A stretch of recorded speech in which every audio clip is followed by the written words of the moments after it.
Actually, hindi talaga ako magtatanong. Natulak lang ako. Ang magtatanong nung isa. Nautusan ka? Natulak. Nautusan lang ako. Kaya itatanong ko na lang. Sana hindi ako magkahirap-hirap nito. Kaya yan. Okay. Ganito. Okay. Ang tanong ko ganito. Di ba ang Diyos is all-knowing? Okay. Ang hirap naman. Si Solomon na nalangin. Humingi siya ng wisdom. So, alam ng Diyos na yung hinihingi niya, in the end, magiging masama siya. Tapos maraming mga bagay na masisira. Ang tanong ko doon, kasi all-knowing Panginoon, bakit pa ibinigay sa kanya ng Panginoon na magkakaroon pa siya ng maraming asawa, may mga kabit? Na alam naman ng Panginoon naging masama. So, posible bang mangyari din ito sa atin na pag may hinihingi tayo, pwedeng ibigay sa Panginoon, pero magkakasala ka. Di ba? For example, binigyan ka, gwapo ka. For example lang, ngayon, nagamit mo ngayon sa ano, pwede ibigay ba ng Panginoon ng gano'n na alam naman na pwede bang Panginoon all-knowing? Tapos, ang dagdag ko pang natanong doon, i-continuous ko na para yung iba naman. Alam ng Diyos din na ako ligtas o hindi sa aking pagkatayo ngayon. Kasi, Diyos Paano to? Predestined na ba ako na hindi maligtas o maligtas? Kasi alam na pala ng Diyos. Ako, hindi ko alam. So, paano? Ano tamang sagot doon? Kasi marami kasi nagtatanong sa akin ng ganun Di ba? So, pag ligtas ka na. Pag na-impyerno ka na. So, kailangan pumasok sa Iglesia ni Cristo. So, ganun ang nangyayari. Yun po aking tanong. Okay, salamat, Brother Luloy. So, dalawa po ang tanong, Brother Johnson. Una, ang tanong po niya ay, kagaya ni Solomon, humingi ng wisdom, pwede pala magamit sa pagkakasala. Alam na pala ng Diyos bakit binigay pa niya yung wisdom na ganon. So, nagamit tuloy sa kasalanan. Pangalawa, regarding sa kaligtasan. Ibig sabihin, may kinalaman sa predestination. Ngayon, alam na pala ng Diyos kung sino yung maliligtas sa atin. Okay? Ano bang magandang sagot doon? Kasi parang lalabas, predestination na. Okay, Brother Johnson, Brother Gomer. Yung muna kay Solomon, mga kapatid, kasi yung tanong ay nag-request po siya, tapos binigay ng Diyos, alam naman niyang gagamitin sa hindi maganda, di ba? Something like that. Alam niyo po, mga kapatid, yung pong paghingi nga na pinapayo sa atin ay dapat lalagyan natin ng kung ano ang iyong kalooban. At kapag hindi ho ito naaayon sa atin, ay hindi po talaga ibinibigay ng Diyos. Yung karunungan ni Solomon, actually, bandang huli ay pinili niya yung karunungan kaysa sa kayamanan. At ginamit po niya ito sa tama. Bagaman naligaw po siya, yung kanyang pagiging mayaman, ay yun ang naging dahilan ng kanyang pagkakasala na napakarami pong mga babae sa buhay niya. Subalit bandang huli na-realize niya at ang kanya pong itinataas ay yung ipinagkaloob ng Diyos sa kanya na karunungan. So bandang huli ay nakita at nangibabaw pa rin yung kanyang binigay na karunungan ng Diyos na sa huling bahagi ng kanyang buhay ay yun po yung kanyang pinanghawakan, mga kapatid. Kaya nga sabi niya sa Ecclesiastes ay walang kabuluhan ang lahat. Walang kabuluhan. Lahat ng bagay sa ilalim ng lupa ay walang kabuluhan ang sabi niya. So yan, Brother Gomer.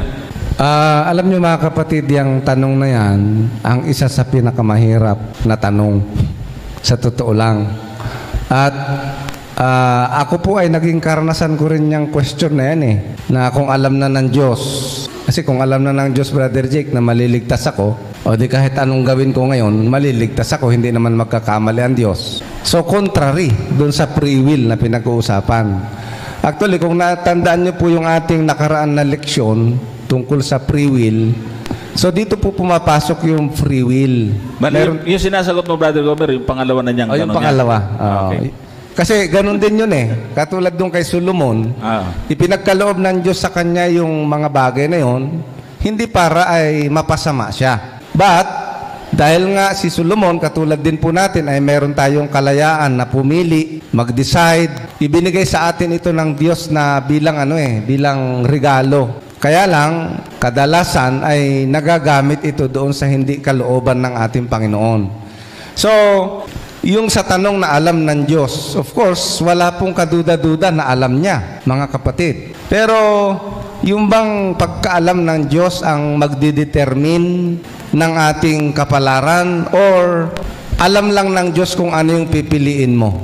Kasi kung babalik rin natin yon, ang ibig sabihin, parang yung kay Solomon. Sabi nung ano itong ibon na to, patay o buhay?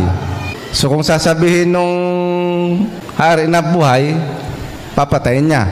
Kung sasabihin niyang patay, pakakawalan niya. So nakikita niyo po yung wisdom doon. Ang sabi ni Solomon, nasa iyong kamay. So ang tanong doon, mga kapatid, yung bang foreknowledge ng Diyos ay siyang magdidetermine ng ating destiny? Or yung destiny na yon ay tayo ang pumili, alam lang ng Diyos na yun ang pipiliin mo? Di ba, mga kapatid, So, magkaiba po yung bagay na yun. Kasi nga, binigyan tayo ng Diyos ng free will. Kasi, actually, yung bagay na yun, pwede mo pa siyang halimbawa, habang kinikreate niya si Satanas as Lucifer. Of course, dahil ang Diyos ay all-knowing, alam niya na habang ginagawa niya si Satanas, isang araw ito ay magre-rebelde, something like that, at maaakit yung 1/3 na anghel, tapos yung tao na lalangin ko, tutuksuhin niya. So, ano na yun, magkakadugtong na yun, mga kapatid. Tapos ang susunod na tanong doon ay bakit itinuloy pa niya? Di ba, mga kapatid? Yun ang lalabas na tanong. Kaya nga, yung tinatanong ng ating kapatid na yan, sa totoo lang, sa kaiisip ko po niyan, muntik na po akong mabuang. Kasi wala hong sagot mga kapatid. Hindi po natin masasagot kung ano talaga yung kaisipan ng Diyos, bakit niya po yun ginawa. Okay?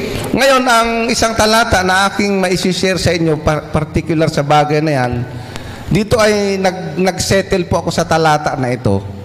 Sa Romans 12, verse 3. Ang sabi po dyan sa talata na yan, mga kapatid, sapagkat sinasabi ko sa pamamagitan ng biyaya na sa akin ay ibinigay sa bawat tao sa inyo na huwag mag-isip ng kanyang sarili, sa kanyang sarili, ng totoong matayog kaysa nararapat niyang isipin. So ang ibig sabihin, mga kapatid, yung mga bagay na yun ay huwag na po nating, kasi finite po tayo Ang sabi ng ating Panginoon, yung inyong isip ay hindi katulad ng aking isip, yung inyong mga lakad, hindi katulad ng aking lakad. Kung gaano kataas ang langit mula sa lupa, ganoon kataas ang aking kaisipan. So, hindi po talaga natin maaarok yung kaisipan ng Diyos. Ang tangi lang nating yung ika nga ay konsuelo. Alam po natin, mga kapatid, na ginawa ng Diyos ang lahat ng mga paraan upang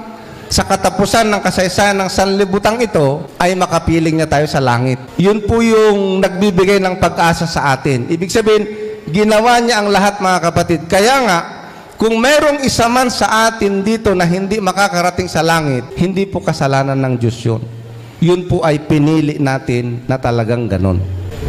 Yung pong mga talata, mga kapatid, tungkol sa karunungan ni Solomon na binigay sa kanya ng Panginoon ay mababasa po natin sa unang hari. Yan. Tingnan nga natin itong mga talatang ito para doon sa mga gustong makita po ito. Una muna yung unang hari 5:12, at binigyan ng Panginoon si Solomon ng karunungan gaya ng kanyang ipinangako sa kanya, at may kapayapaan si Hiram at Solomon, at silang dalaway gumawa ng kasunduan. So, makikita po natin dito yung kahilingan ni Solomon na binigay sa kanya ng Panginoon. At sa 4:29, mababasa rin po natin, sabi diyan, at binigyan ng Diyos si Solomon ng karunungan at ikawasang katalinuhan at kaluwagan ng puso gaya ng buhanging nasa tabi ng dagat. So napakatalino talaga ng taong ito. Naligaw siya, subalit nanubalik siya sa Panginoon. Kaya nga marami siyang mga mensahe tungkol sa pagiging walang kwenta ng mga bagay sa ilalim ng araw o sa sanlibutan ito o sa lupang ito. itinataas po ninyo mga kapatid yung Diyos. Kaya nga sabi niya, ang pagkatakot sa Diyos ay pasimula ng karunungan. So, yun lang po.